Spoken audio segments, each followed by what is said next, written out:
Bienvenidos. Gustavo Petro instaló en el centro del debate nacional, en esta recta final de la campaña presidencial, la idea del fraude electoral.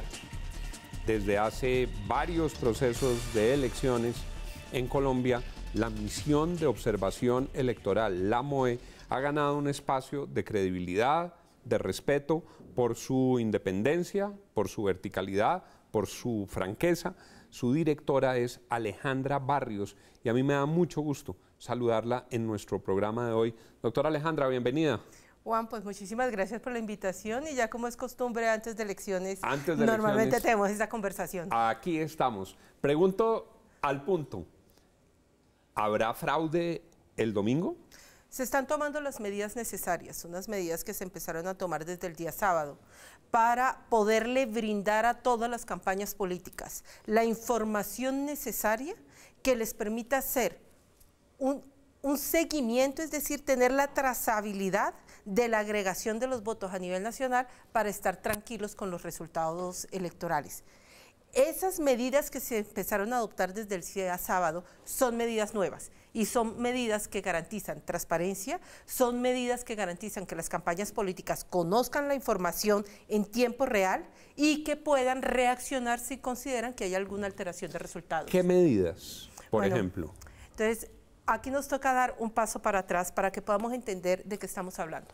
Entonces, usted me pregunta si puede haber fraude electoral y si yo soy una ciudadana que lo está mirando, le digo, pero Juan, usted está como mal, en este país tenemos los resultados electorales en 2 horas. ¿A qué horas va a ser el fraude? Entonces, lo primero que tenemos que tener en cuenta es que los resultados electorales que tenemos el día domingo a las 4 de la tarde, que usted y yo vemos en televisión, no son resultados electorales definitivos. Son unos resultados electorales indicativos. Es decir, le está diciendo cuánto tiene cada uno de los candidatos, pero no es el resultado definitivo. El resultado definitivo, el que tiene valor jurídico, es el que se hace en un proceso que se llama escrutinio. Ese escrutinio se hace con jueces de la República, se hace con notarios, en unos centros de escrutinio que son normalmente en Bogotá, por ejemplo, Corferias, espacios de ese tipo, y se hace a través de formularios. La última vez que se tocan los votos, que se cuentan los votos, es en el puesto de votación. Después empezamos a trabajar en formularios y los formularios es precisamente la información que normalmente no tienen acceso a las organizaciones políticas, sino hasta que termina todo el proceso de escrutinio. Entonces, el domingo la gente vota, se cierra la jornada electoral, se abren las urnas, se cuentan los votos. Y ese conteo, ese primer conteo, es el que se transmite y que va a los boletines de la registraduría. Vamos a tener ese día, van a ver que todos los jurados de votación van a llenar 3 formularios que se llaman E14, que no son copias entre sí, pero se supone que deben ser idénticos, porque cada formulario E14, que dice lo mismo, es llenado de manera separada. No es una copia, no es un... No es una copia. ¿Y entonces, por qué no era más fácil llenar uno solo? Es lo mismo que nosotros nos preguntamos, porque no es una copia, debería ser una copia para que los 3 formularios tengan la misma información. Es absurdo hoy, en vez de escribir 3 veces lo mismo, que se presta para errores, para discordancias. Es que eso es lo que termina pasando, por eso tenemos tanta bulla en nuestro proceso electoral. Entonces, vamos a cómo es la realidad. Las 3 copias. Entonces, ¿qué es lo termina la jornada y en cada mesa cuentan los votos y los jurados entonces llenan 3 E14. 3 E14. Uno de los E14 sale volando para transmisión de datos. Para transmisión de datos, ¿qué es lo que conocemos nosotros? ¿Qué es lo que nosotros vemos? ¿Cómo se hace? Mesa por teléfono. 18, puesto 7, fulanito 3 votos, sutanito 2 votos. Y se hace por teléfono. Y eso lo va agregando. Lo van agregando la registraduría. en la registraduría, van haciendo la transmisión de datos y además se escanea. Entonces, además, ustedes todos pueden entrar al computador y es lo que empiezan a ver en registraduría.gov.co, empiezan a ver inmediatamente escaneados los formularios E14. Entonces, con eso transmiten los datos y ese es el boletín. No tiene vínculo jurídico. No tiene vínculo jurídico, no. Eso no tiene efecto jurídico. No tiene.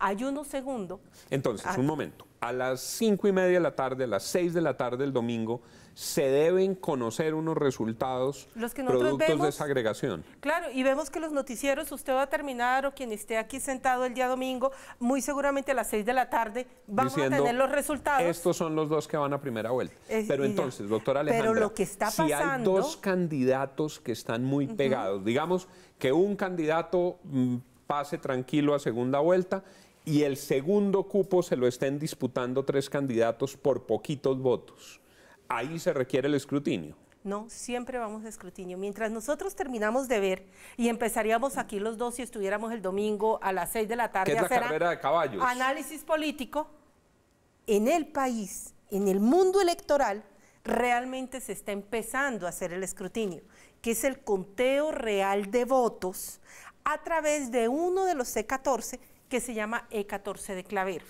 Entonces, un E14 va para transmisión de datos y con eso informaremos el domingo. El otro E14 va... Para los claveros, que es el... ¿Quiénes son los claveros? Los claveros son jueces de la República, son notarios o son personas de reconocida idoneidad.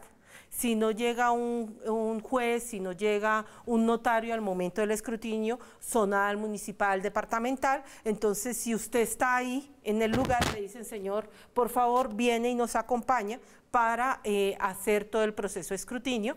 Vamos a tener unas personas que escrutan y vamos a tener un secretario que está llenando la información en un computador. ¿Eso ocurre en cada mesa? Eso ocurre en cada uno de los municipios, en el sitio de escrutinios. Entonces, cogen las urnas de Cogen cada los votos mesa, que llegan en bolsas. cogen las talegas, las bolsas y se las llevan al lugar del escrutinio. Al lugar del escrutinio. Aquí es Corferias, entonces digamos que llegan a Corferias. ¿Cómo funciona Bogotá? Llegan a Corferias y en Bogotá van a entrar a uno de los galpones de Corferias. ¿Qué dice? Porque en Bogotá es zonal. Por eso se dice las ciudades que están zonificadas, que es las que tienen comunas o localidades como Bogotá. Y va a haber una que diga Usaquén, por decir algo. Los puestos de votación y las bolsas de puestos de votación de Usaquén van a llegar a ese lugar que es como una habitación. Bueno, y entonces ahí, ¿qué hacen? Abren las bolsas y sacan el sobre donde están los formularios, no donde están los votos. Los votos los quedan dejan ahí. quietos. Los Sacan votos, los formularios. Los formularios. Y entonces empiezan a... Cogen un formulario, el E14, usted es el secretario, y yo le empiezo a dictar, si soy una juez, una notaria, una persona de reconocida idoneidad y transparencia, le empiezo a dictar los resultados electorales. Y usted empieza a escribir. ¿Qué es lo que usualmente pasa? En el contrato de la empresa está que haya un video BIM para poder transmitir lo que yo estoy digitando. ¿Qué empresa? Es un consorcio de empresas que son los que hacen los procesos electorales, dentro de los que se encuentran... Entonces ellos tienen que poner un video BIM. Un video BIM y un escáner. ¿Y quiénes están ahí? ¿Ahí quién ve eso? Alguien que es un funcionario de registraduría que hace de secretaría. Está sentado frente a un computador. Usted empieza a dictarme los C14 de cada una de las puede mesas. haber testigos electorales? Ahí están los testigos de los partidos. Entonces, los testigos de los partidos están tanto en las mesas como en el sitio de conteo. Como en el sitio de escrutinio. Ok, en el sitio de escrutinio. ¿Y qué es lo que tienen que hacer los testigos? Y esta vez se envió la información precisa a los partidos políticos para que le digan al secretario, a los escrutadores, prende el video BIM. ¿Qué queremos ver? ¿Qué es lo que usted está llenando? Okay. Normalmente está el video BIM, está el escáner, pero para poder salir mucho más rápido, no se escanea a veces inmediatamente y no se prende el video BIM. Entonces, porque ningún testigo lo pide. Tienen que ver que la suma de todos esos sea igual a cada 14. Y a lo que usted me está dictando. Entonces usted me dice, número 10, 20 votos. Que yo ponga 20 votos y usted está viendo. Ahí podría haber fraude, por ejemplo. Podría haber alteración de los resultados. Si los que copian le dicen 10 votos para el candidato A y el tipo le pone 100. Muy bien, entonces llegamos al primer punto. Si usted se acuerda, ese mismo día de elecciones o al día siguiente empiezan a moverse en Twitter y en Facebook una cantidad de información donde aparecen el E14, que es el que salió, ¿se acuerda? De transmisión que habían escaneado, que no tiene valor jurídico, que dice que el número 50 tuvo 10 votos, Y en el E24, que es donde agrego todos los puestos de votación, las mesas de votación, para tener el del puesto de votación, aparece que esa misma persona en esa mesa no sacó 10, sino 100. Claro. Y empiezan a subrayar y dicen fraude. Y eso es lo que tiene que concordar. Es lo que tiene que concordar. Para este proceso electoral, Juan, por primera vez, como medida de transparencia para las organizaciones políticas, la registraduría desde el día sábado dio la instrucción que no es solamente los C14 de transmisión los que se van a escanear, los que vemos en televisión que no tienen valor jurídico. El que de verdad importa es el E14 Claveros.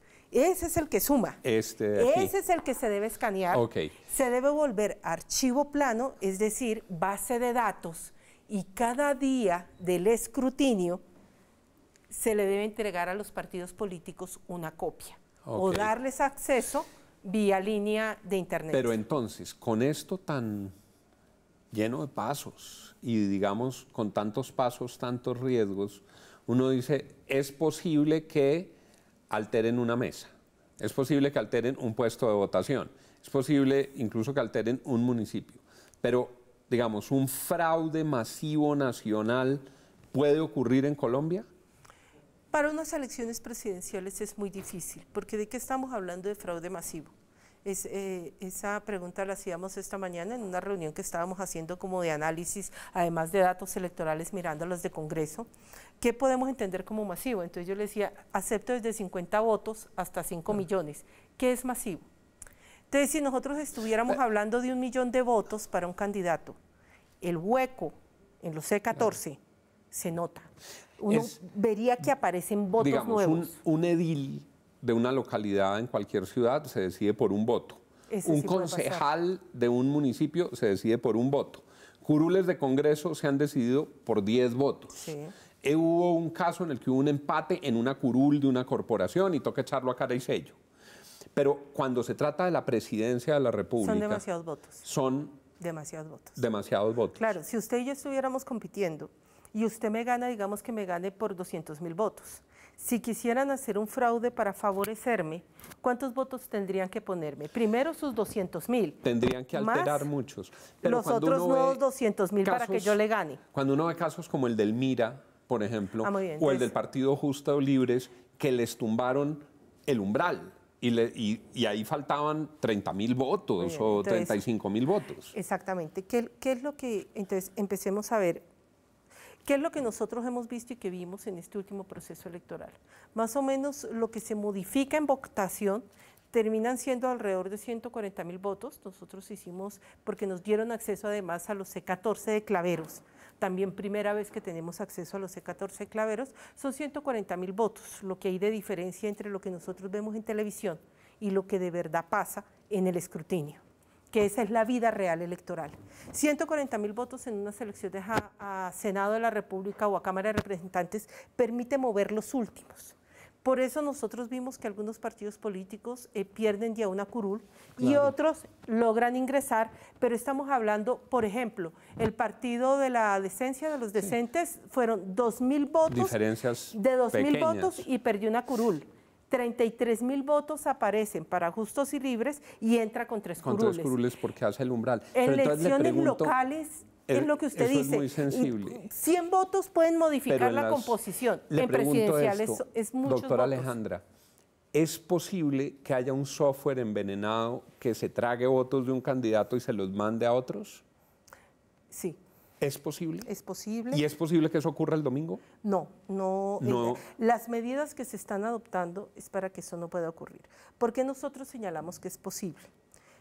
Un mes antes de las elecciones a Congreso, sale una sentencia del Consejo de Estado, donde está mirando precisamente el tema del caso Mira. ¿Qué dice la sentencia del Consejo de Estado?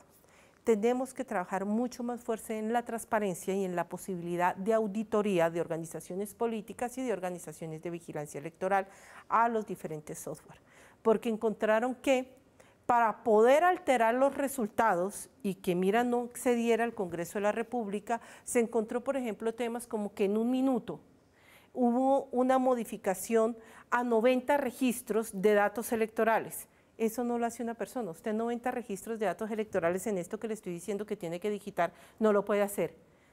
si es en un minuto 90 cambios de registro, lo que uno se imagina, gente, es que tiene que haber una puerta de atrás.